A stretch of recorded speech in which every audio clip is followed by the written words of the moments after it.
ఈరోజు ప్రభుత్వం ఏదైతే ఎన్నికల మేనిఫెస్టోలో పెట్టామో కర్నూలులో హైకోర్టు బెంచ్ పెట్టాలని చెప్పి ఆ రోజు ఎన్నికల మేనిఫెస్టోలో చెప్పాం. దాని ప్రకారం నిన్నే కేబినెట్ లో తీర్మానం చేసి అసెంబ్లీలో కూడా తీర్మానం చేసి అటు హైకోర్టుకి గవర్నమెంట్ ఆఫ్ ఇండియా కూడా పంపిస్తాం. వీలైనంత తొందరలో కర్నూలులో హైకోర్టు బెంచ్ రావడానికి ఈ ప్రభుత్వం అన్ని విధాల ప్రయత్నం చేస్తాం.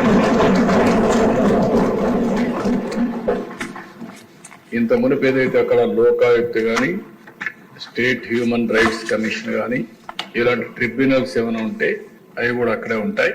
అవి కూడా షిఫ్ట్ చేయడం లేదని చెప్పి మరొకసారి తెలియజేస్తున్నా.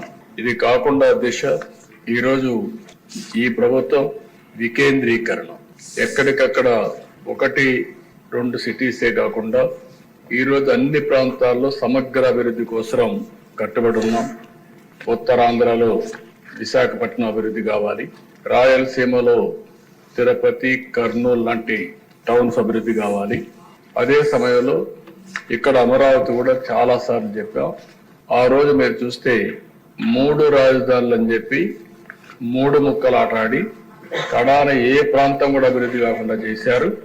ఆ రోజు కూడా రాష్ట్రం మొత్తం తిరిగి కర్నూలులో కూడా ధైర్యంగా మన రాజధాని ఏదంటే అమరావతిని చెప్పించింది తెలుగుదేశం పార్టీ ఎన్డీఏ అని చెప్తున్నారు.